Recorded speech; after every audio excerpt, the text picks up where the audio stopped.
सस्ते आटे की रोटियां। वैसे तो संगमपुर गांव में आटा चक्की की और भी 3-4 दुकानें थी, पर गांव के लोग सबसे ज्यादा रामलाल की दुकान से ही आटा खरीदते थे। रामलाल कहाँ थे 2 दिन से? साली की शादी में दूसरे गांव गया हुआ था भैया जी। अच्छा, तभी 2 दिन दुकान नहीं खुली। लाओ 10 किलो आटा तोल दो। कल घर में आटा खत्म हो गया, दूसरी दुकान से मजबूरी में 1 किलो आटा ले गया। एक टाइम रोटी बनाई, किसी ने ठीक से खाई भी नहीं। तुम्हारी चक्की के आटे में और गांव की बाकी चक्कियों के आटे में जमीन आसमान का फर्क है भैया। भैया जी, अब आपको खुद ही फर्क पता चल गया होगा महंगे और सस्ते आटे की रोटियों में। आप कहते हो ना मेरी दुकान का आटा बाकी दुकानों से महंगा क्यों है, बस यही वजह है। मुझे एक दिन ग्राहक नहीं बुलाना। मैं ईमानदारी से काम करता हूँ ताकि मेरे ग्राहक मुझे छोड़कर कहीं ना जाए। मैं भी अपने ग्राहकों की पसंद नापसंद और सेहत का पूरा ख्याल रखता हूँ। भैया जी, भले ही महंगा आटा बेचता हूँ पर नंबर 1 गेहूं इस्तेमाल करता हूँ। ग्राहकों को रामलाल की दुकान के आटे की ही आदत थी। रामलाल के बंधे हुए ग्राहक हर महीने 20-20 किलो आटा खरीदने आते ही थे। रामलाल भी बढ़िया गेहूं के आटे को बेचकर अच्छे पैसे कमा लेता था। रामलाल की शादी को अभी 2 साल ही हुए थे। माँ शांति और पत्नी उर्मिला के साथ वो खुशी खुशी जीवन व्यतीत कर रहा था। अरे बेटा, जाने में बहुत देर कर दी। माँ, गेहूं साफ करवाने में समय लग गया। तुम तो जानती हो मैं अपनी आंखों के सामने खड़े होकर गेहूं साफ करवाता हूँ, मुझे तभी तसल्ली होती है। तुम भी अजीब हो। अरे नौकर किस लिए रखे हुए हैं, अपने आप उन्हें साफ करने दिया करो। तुम क्यों खड़े रहते हो? उर्मिला, अपने काम के लिए साथ खड़ा होना पड़ता है, वरना नौकर जल्दबाजी में काम करते हैं। अगर मैं साथ में खड़ा होता हूँ तो वह तसल्ली से गेहूं को साफ करते हैं। मैं नहीं चाहता कि मेरी जरा सी भी भूल की वजह से मेरा काम खराब हो। गांव के सारे ग्राहक मेरी ईमानदारी और बढ़िया आटा देखकर ही तो मेरी दुकान पर आते हैं। बिल्कुल सही कहा राम बेटा। ईमानदारी से किया गया काम हमेशा सफलता दिलाता है, और यदि किसी भी काम में बेईमानी आ जाए तो फिर उस काम को बर्बाद ही समझो। मेरा बेटा ईमानदारी से काम करता आया है और हमेशा ईमानदारी से ही काम करेगा, और ईश्वर उसे आगे भी ऐसे ही सफलता देंगे। रामलाल और उसकी माँ ईमानदारी पर बहुत विश्वास करते थे। रामलाल ने सदा से ही ईमानदारी का मार्ग अपनाया और अपने काम को पूरी ईमानदारी से करता रहा। एक दिन रामलाल की साली, जिसकी कुछ समय पहले ही शादी हुई थी, घर पर रहने आई हुई थी। इस बीच रामलाल का एक्सीडेंट हो गया, जिसमें रामलाल के पैर में चोट आई। रामलाल चल नहीं सकता था, पर दुकान पर बैठना बहुत जरूरी था। दीदी, जब तक जीजाजी ठीक नहीं होते तब तक मैं और तुम काम संभाल लेते हैं। अभी 1 महीने तक तो मैं तुम्हारे पास रह सकती हूँ।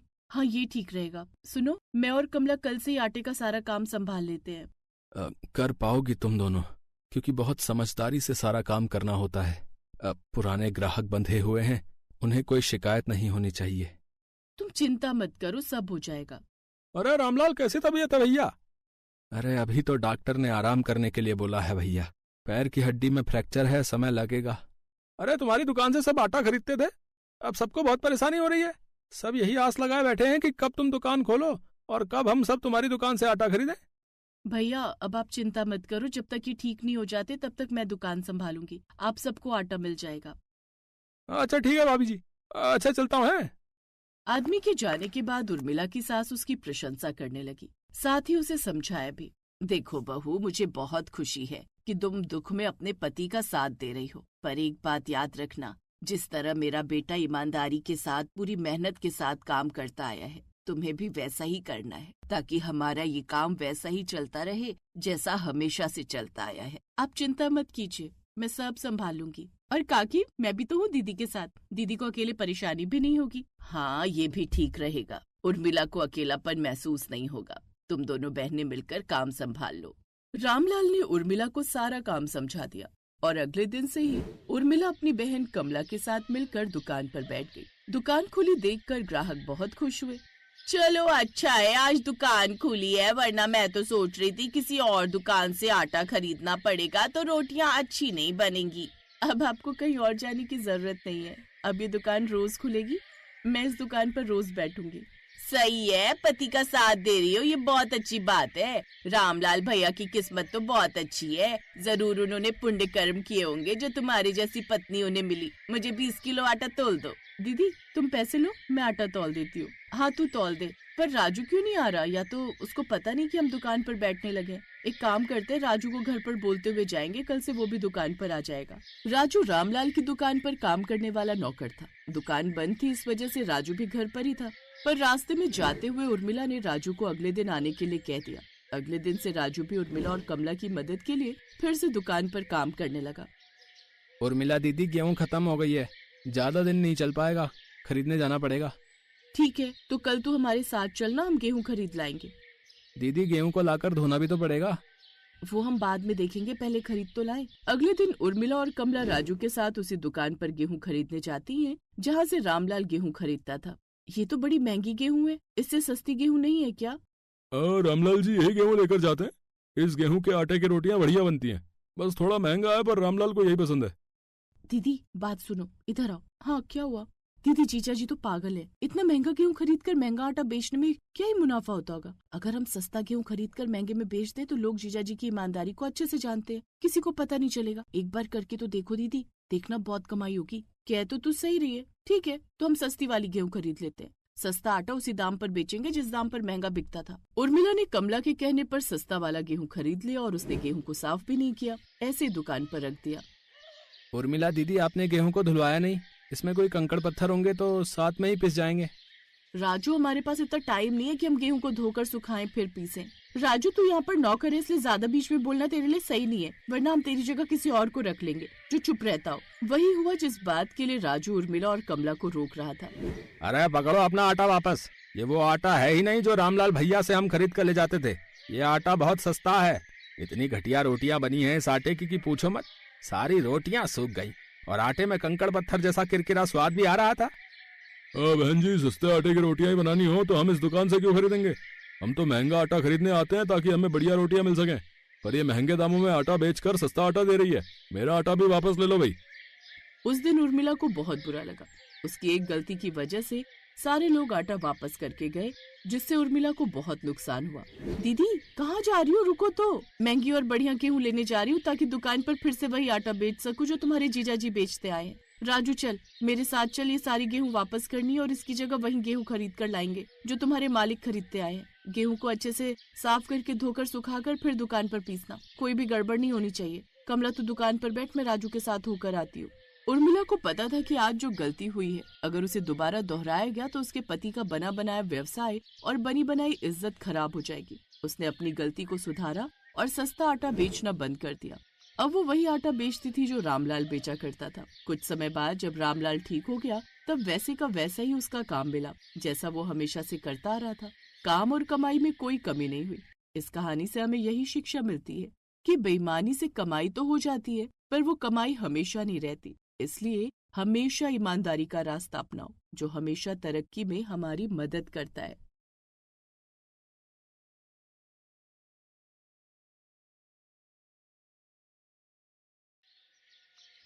कार चला रहा अभिषेक अपनी माँ और पत्नी के साथ बाजार जा रहा था। कुछ देर बाद वो लोग आजादपुर मंडी से होकर गुजरने लगे तो आशा देवी झट से अपने बेटे से बोली, अरे बाप रे अभिषेक बेटा, गाड़ी जल्दी जल्दी भगा ले, आगे मंडी आने वाली है, कहीं सब्जियों को देखते ही तेरी बीवी का दिमाग फिर से खराब हो जाए और उन्हें लेने की जिद करे। बिल्कुल सही कहा माँ। कार में बैठी रिया खामोशी से उनकी ये बातें सुन रही थी। कुछ देर बाद उनकी गाड़ी सब्जी मंडी से होकर गुजरती है जहाँ काफी सारे सब्जी के ठेले लगे हुए थे। सब्जी के उन ठेलों को देख रिया का चेहरा मायूस और आंखें नम हो जाती हैं। वो धीमे से स्वर में बोलती है, सुनिए ना, वो एक आधी सब्जी। शट अप यार रिया, तुम्हारे ड्रामे फिर शुरू हो गए। मना कर दिया ना नहीं लेनी सब्जी। मेरा बड़ा मन है जी, मैंने कब से हरी सब्जी नहीं खाई। और आगे खाने के बारे में सोचना भी मत, समझो तुम्हारा इन सब्जियों से अब नाता टूट चुका है। बिल्कुल सही कहा बेटा तुमने। और रिया बहू, अब तुम अपने मायके में नहीं बल्कि ससुराल में हो समझी, तो यहाँ तुम्हें हमारे हिसाब से ही चलना होगा, वही खाना होगा जो सब खाते हैं।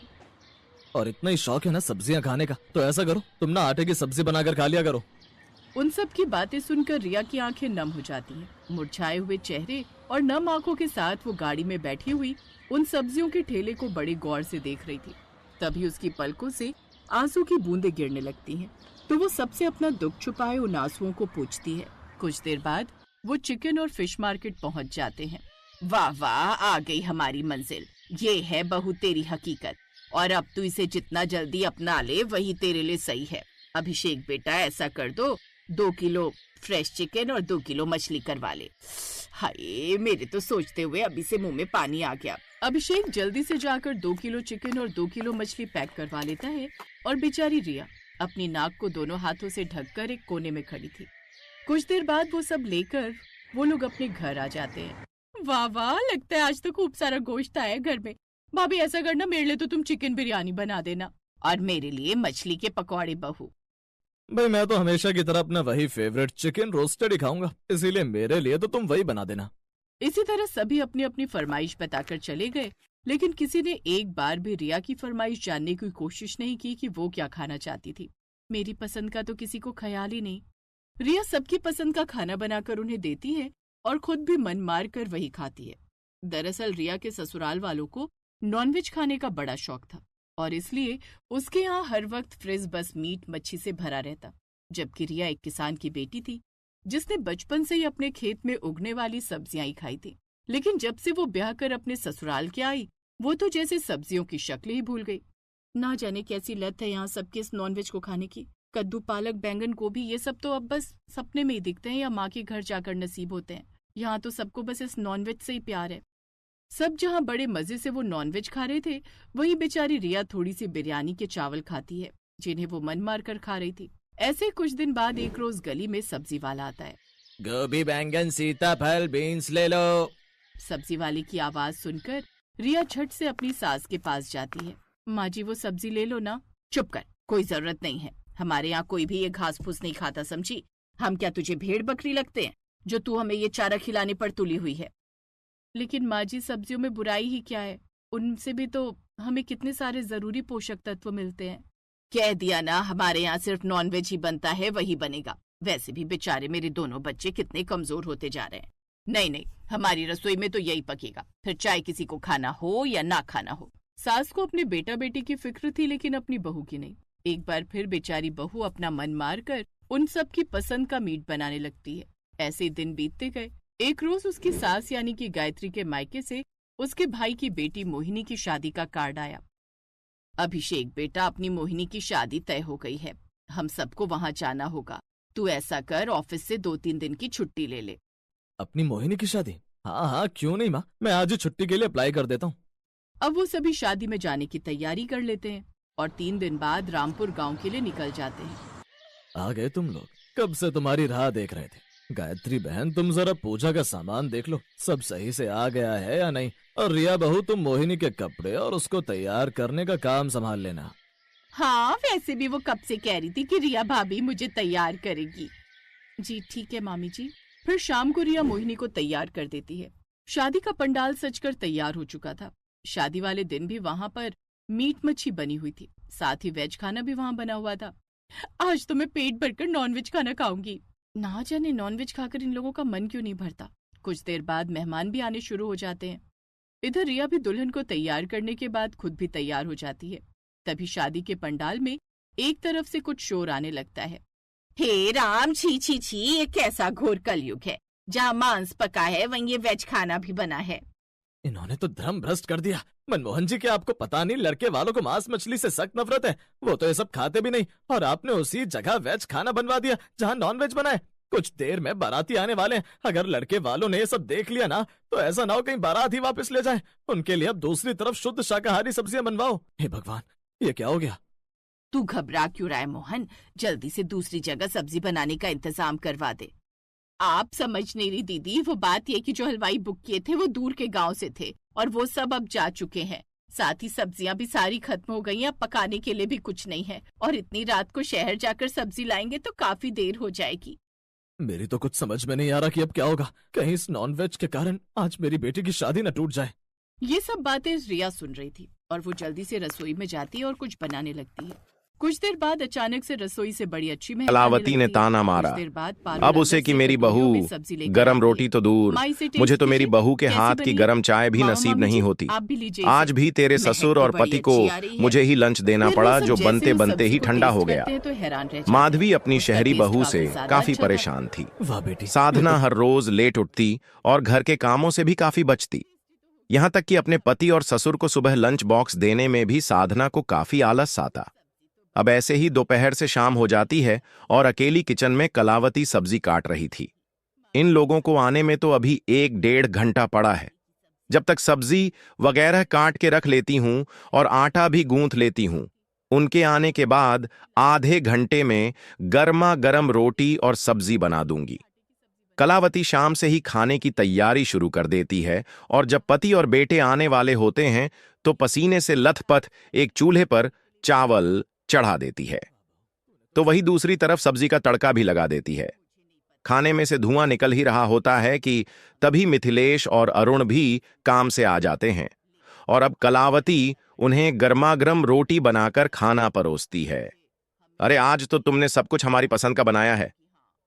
मजा आ गया।